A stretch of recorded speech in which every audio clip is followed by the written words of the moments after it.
Hello नमस्कार दोस्तों, मैं sub inspector Awadhesh Kumar Dubey Madhya Pradesh police से हूँ।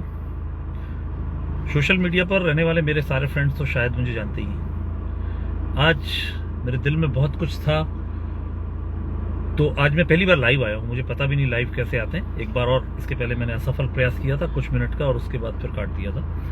तो नाउ आई एम रेडी।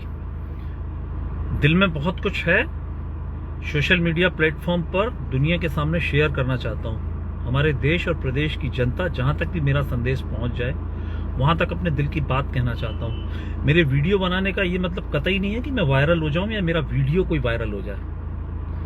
तो उम्मीद करता हूं आप लोग मेरी बात को समझेंगे। हालांकि मैं मध्य प्रदेश पुलिस को रिप्रेजेंट जरूर करता हूं, पर इस वीडियो में मैं रिप्रेजेंट नहीं कर रहा हूं। ये मेरे अपने विचार हैं, निजी विचार हैं। तो थोड़ी सी भूमिका इसलिए बना रहा हूं कि ज्यादा से ज्यादा लोग जो है मेरे साथ जुड़ सकें, समझ जाएं, मेरी बात को सुने वो। आज मैंने और आपने बहुत सारी खबरें देखी पढ़ी होंगी, और खासकर मैं विभाग में हूं तो पुलिस से संबंधित खबरों की बात कर रहा हूं। तो आज मन बड़ा व्यथित है, मतलब वो खबरें देखकर। तो मैं आपको थोड़ा सा बताता हूं। जैसे कि मैंने आज ही दिन में 3 खबरें पढ़ी। एक घटना जो है वो रीवा जिले की मऊगंज जिले की है, जहां पर एक पुलिस पार्टी के ऊपर हमला हुआ है, और उसमें एक हमारे एएसआई साहब की जो है वो मृत्यु हो गई, यूं कहें हत्या हो गई। इसके अलावा हमारे एक सब इंस्पेक्टर हैं संदीप भारती, या शायद टीआई होंगे, मुझे उनका वर्तमान अभी रैंक पता नहीं है। वो गंभीर रूप से जख्मी है। तहसीलदार महोदय के साथ भी बहुत गंभीर उनको चोटें आई हैं, सुनते हैं हाथ पैर में फ्रैक्चर है। पूरी पुलिस टीम पर हमला हुआ है। दूसरी घटना जो है वो इंदौर में हुई है। इंदौर में तुकोगंज और परदेसीपुरा थाने का कुछ विवाद था, तो वहां भी पुलिस के साथ खासी झूमा झटकी, और उनकी वर्दी फाड़ना, धक्का देकर नीचे गिराना। और तीसरी घटना जो है ग्वालियर में हुई है। मेरा ही बैचमेट है, थाना प्रभारी की ड्यूटी कर रहा है वहां भी कुछ मंचलों को कुछ एक आरक्षक के द्वारा रोके टोके जाने के बाद जो है मौके पर उसके पहुंचने के बाद झूमा झटकी हुई है, और कुछ चोटें वगैरह भी आई हैं। इन 3 घटनाओं में एक समान चीज ये देखी गई है, या मैंने देखी है और आपने भी देखी होगी, कि ये सारी की सारी घटनाएं जो पुलिस के विरुद्ध हुई हैं, इसमें सब में कोई ना कोई किसी बेस पर एक कम्युनिटी थी। प्रोफेशनल तौर पर देखें तो प्रोफेशन बेस्ड कम्युनिटी थी। इंदौर की घटना में सारे हमारे वकील साथी थे। मऊगंज में देखें तो हमारे आदिवासी भाई लोगों की कम्युनिटी थी। जहां भी कह लें कि एक कम्युनिटी की जब भीड़ इकट्ठी हुई तो पुलिस के ऊपर दबाव बनाया गया। दबाव बनाए जाने के बाद हिंसा हुई। और बात यह नहीं कि हिंसा हुई है, संवैधानिक अधिकार है सभी के, सबको अपनी अपनी बात रखने का अधिकार होता है, और पुलिस तो खैर खुले मंच पर होती है।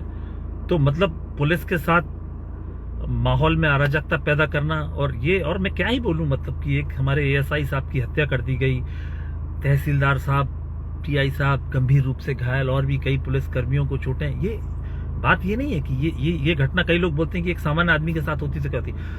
सामान्य आदमी के साथ हो जाना, और उसके साथ होना जो सामान्य आदमी की रक्षा के लिए नियुक्त है, या जो सेवा इसी चीज की दे रहा है कि उसको सामान्य आदमी के अधिकारों की और सामान्य आदमी की रक्षा करनी है। मन इतना व्यथित है कि मैं एक ऐसे विभाग से हूं कि हम कभी भी भीड़ नहीं बना सकते।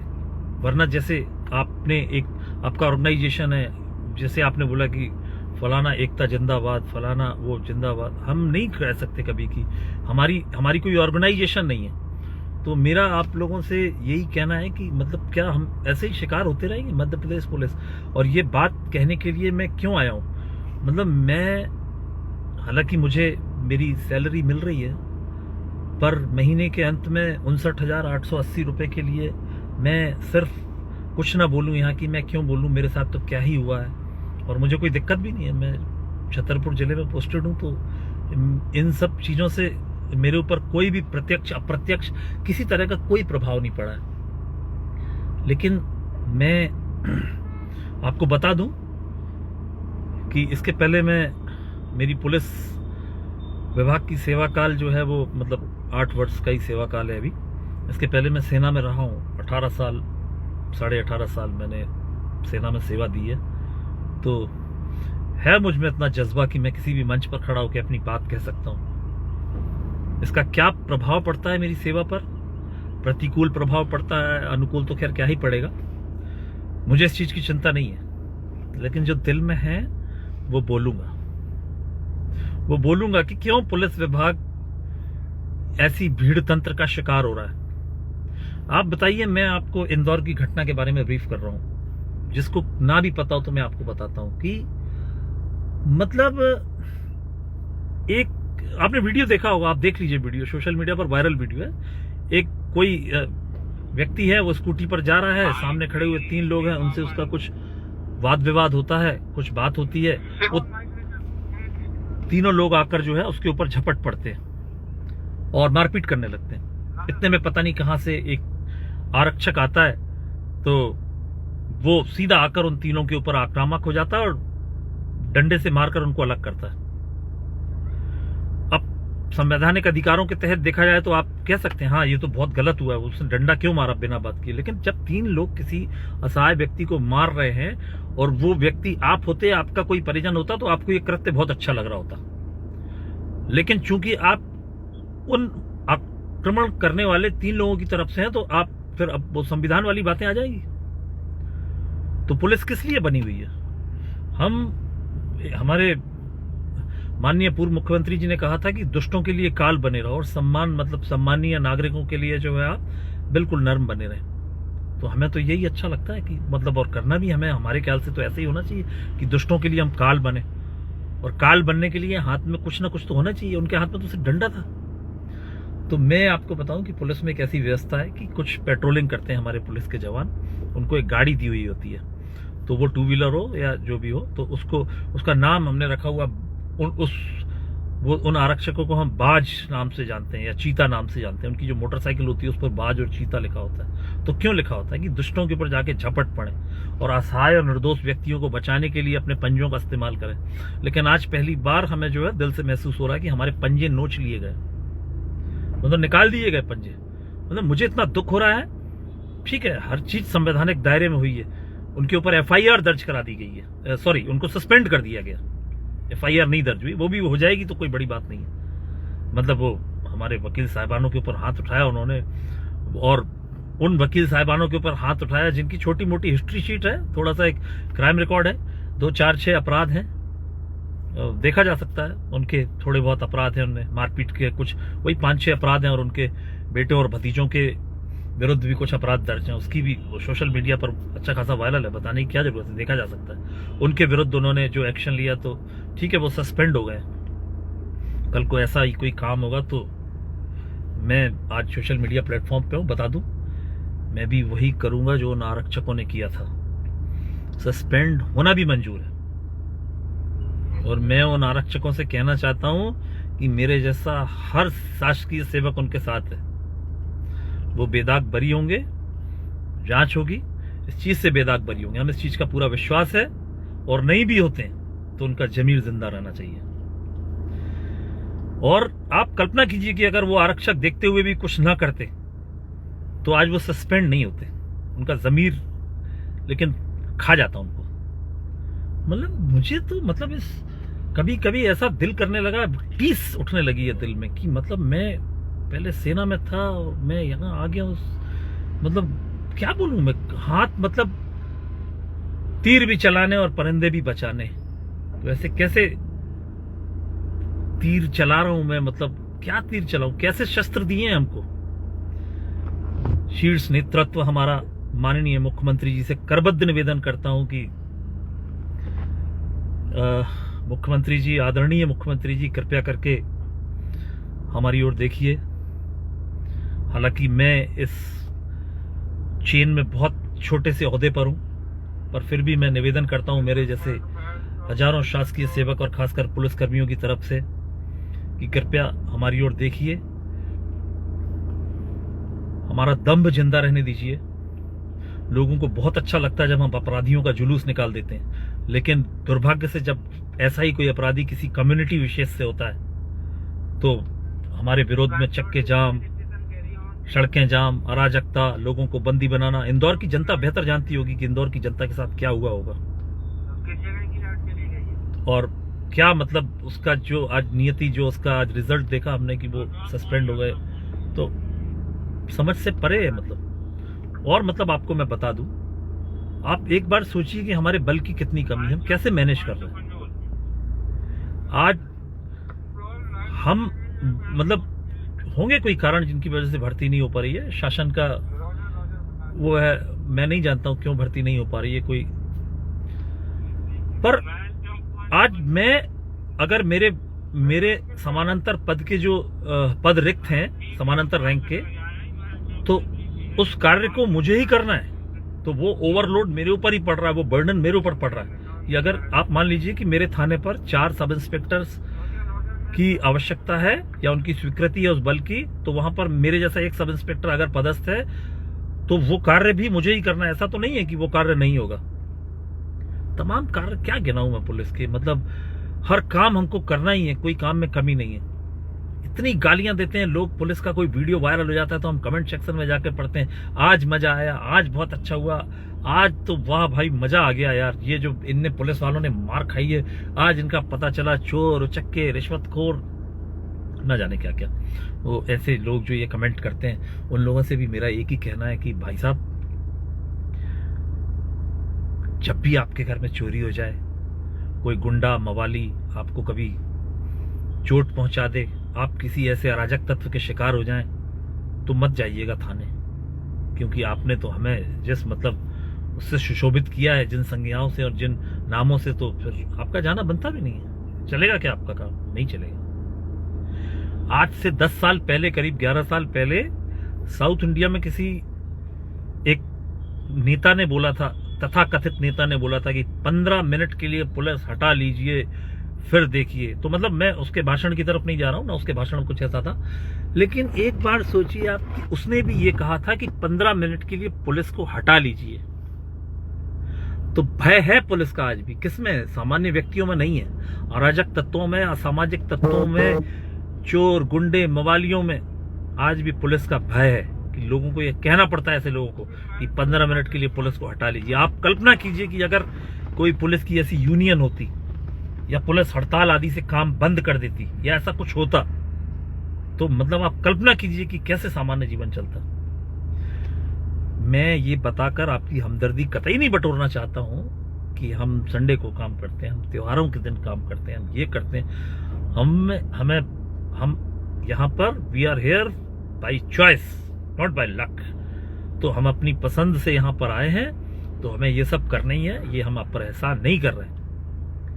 लेकिन ऐसा काम, इतना काम करने के बाद भी जब ऐसी घटनाएं होती हैं तो दिल पर थोड़ा सा दुख होता है। मेरी 3 बहनें, तीनों बहनों के आज फोन आ चुके हैं, आज भाई दूज है, तीनों बहनों के फोन आ चुके हैं, तीनों बहनों का मैसेज आ चुका है। तो मैं फिर कह रहा हूं कि मैं आपकी हमदर्दी नहीं बटोरना चाहता ये कहकर कि मैं आज भाई दूज पर घर नहीं पहुंच पाया। मेरी ड्यूटी ऐसा है, मुझे इसके लिए पे किया जाता है, और 12 महीने की जगह मुझे 13 महीने की सैलरी पे की जाती है, ठीक है। लेकिन वो छोड़ दीजिए, आप इतवार भी काउंट करेंगे तो साल में मेरे ख्याल से 52 हफ्ते होते हैं, तो 52 इतवार होते हैं, तो 52 दिन हो गए, तो हम ले लेते हैं सैलरी, ठीक है, वो बात नहीं है, इशू नहीं है।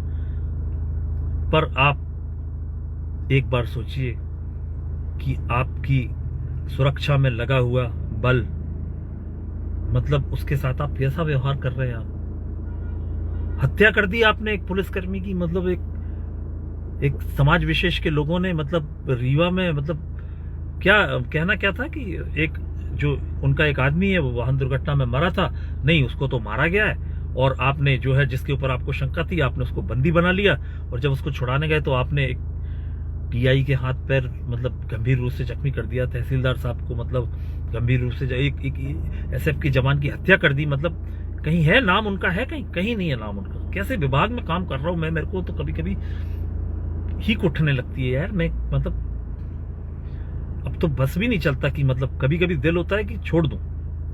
मैं लिख लेता हूं, कभी कभी अपना इस्तीफा लिख डालता हूं कि ये लिख देता हूं, ये दे देता हूं। फिर सोचता हूं कि क्या मेरे जाने से सिस्टम सुधर जाएगा। फिर मन में आया कि एक बार आवाज उठा देता हूँ, शायद किन्हीं सही कानों तक ये आवाज मेरी चली जाए। मेरी ये आवाज शायद किन्हीं सही कानों तक चली जाए, कोई हमारी बेबसी समझ ले कि हम कितने बेबस हैं।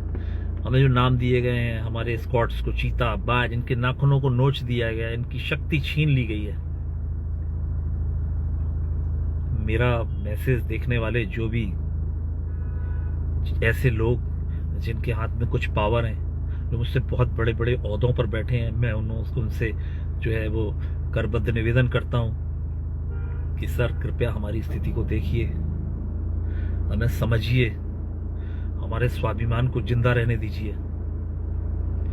कितनी खुश होती है जनता जब लोगों के, अपराधियों के, गलत लोगों के जुलूस निकलते हैं, लेकिन बस वही नेता, वही जो आदमी है, अगर वो किसी छोटी मोटी कम्युनिटी का निकल जाता है और उस कम्युनिटी के लोग भीड़ बना के इकट्ठे हो जाते हैं और उसके लोग नेतागिरी करने लगते हैं साथ में, तो मतलब क्या होता है फिर रिजल्ट, है ना? दबाव में आने के बाद हम सस्पेंड हो जाते हैं। कितनी हास्यास्पद सी बात है। फिर मुझे अपना वही पुराना, मतलब मुझे अपना पुराना सेवा काल याद आता है। मतलब मैं क्या ही बोलूं, बार बार मैं क्या था क्या नहीं था। लोग बोलेंगे कि वो लोग तो सरफिरे होते हैं, वो यहाँ उनका काम नहीं है। ठीक है, मैं जानता हूँ कि वहाँ हम सीमा पर रहते थे, वहाँ हम समाज में नहीं जुड़े हुए थे, यहाँ हम समाज में रहते हैं, आम जन से हमारा पाला पड़ता है। लेकिन ऐसे होते हैं आमजन, ऐसे आमजन, मतलब भीड़ तंत्र को। और मैं, सर प्लीज संज्ञान लीजिए इस चीज का।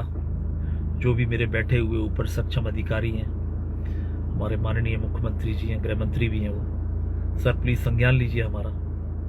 मैं निवेदन कर रहा हूं सर, पुलिस की दशा पर ध्यान दीजिए सर। हम त्योहारों पर कई दिनों तक अपने घर न जाकर ड्यूटी करते रहते हैं, लेकिन नहीं होता हमें इस चीज का दुख कि ठीक है हम कुछ कर रहे हैं, हम किसी असहाय की मदद कर रहे हैं। हमें इस चीज की तसल्ली रहती है सर। क्या ही बोलूं, मतलब बहुत कुछ है मेरे दिल में, लेकिन अचानक से सब कुछ याद भी नहीं आता है। मतलब हम कैसी सेवा कर रहे हैं। मैं एक पुलिस होने के नाते आपको बताऊं कि जहां जाता हूं,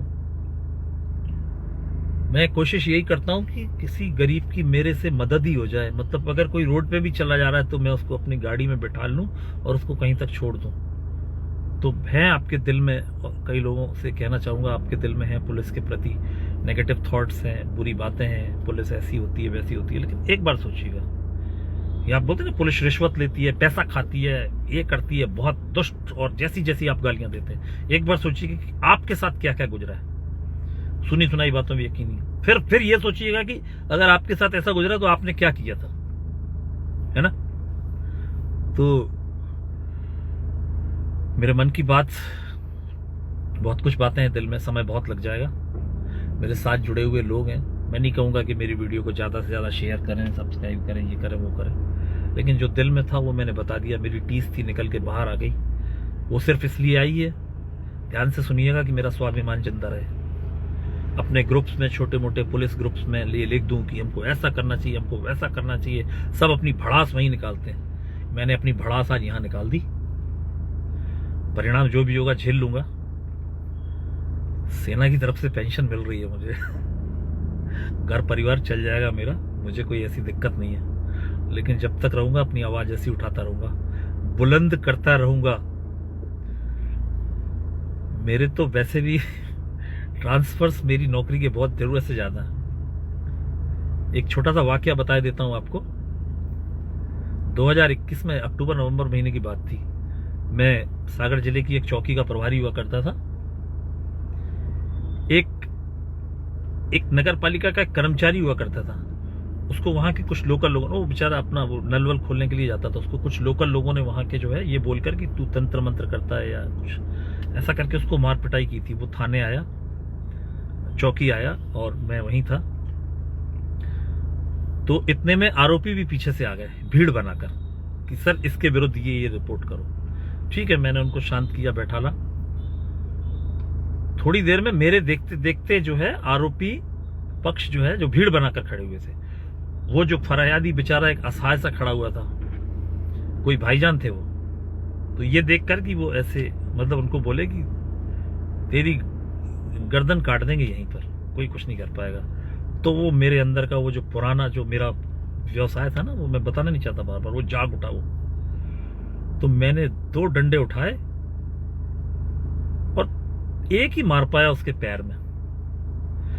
बस उसने, वो आरोपी ने नाटक शुरू कर दिया और बस लेटना पाटना ये वो, एक ही मारा था डंडा छोटा सा पैर में, तमाम मेरे ऊपर गाज गिरी, ये हुआ वो हुआ। ठीक है, वो विभागीय चीज है, संवैधानिक अधिकार नहीं है मेरा ये, मतलब संवैधानिक कर्तव्य नहीं है मेरा ये ऐसा करना, लेकिन इसके बिना काम चलता भी नहीं। ऐसा कर, आप दुष्टों के लिए, आपको थाने में बैठ के अगर कोई किसी को गला काटने की धमकी दे तो मैं क्या ही करता।